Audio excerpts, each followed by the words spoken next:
In our Speaker's Corner report, access denied. A woman in a wheelchair calling out city policy after not being able to enter a restaurant that was recently just opened. Christina Rhodes is 22, has cerebral palsy, but doesn't let it keep her from doing what she loves. Problem is, everywhere I go, there seems to be a barrier to accessing a store.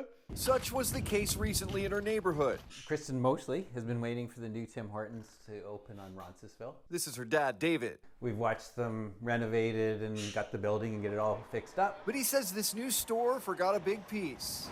We tried to go in and there's no accessible entrance. This is a photo of Kristen who was forced to wait outside as dad went in. I asked them if they have an accessible entrance. They said they do not.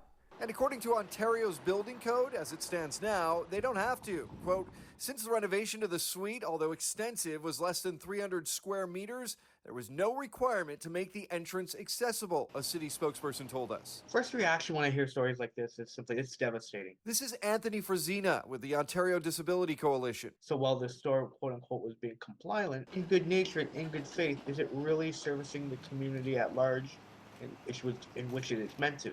Speaker's Corner reached out to Tim Hortons. A spokesperson thanked us for alerting them to this, saying, quote, we believe it's very important for everyone to be able to access our restaurants, and we're following up to resolve this issue as soon as possible. While that's welcome news to disability advocates, they say this is a glaring example of how Ontario will not meet a goal set under the Accessibility for Ontarians with Disabilities Act, which was to make all businesses, new or old, accessible by 2025.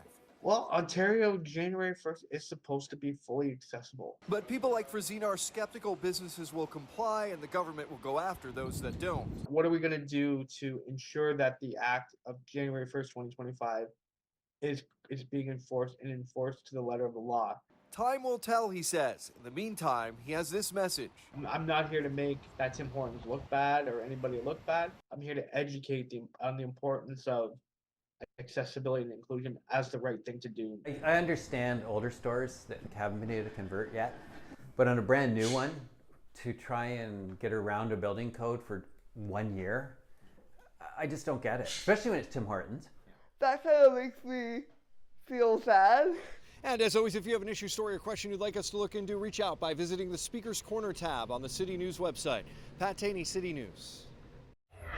Have a story, question, or issue you'd like us to look into? Get in touch at citynews.ca/Speaker's Corner.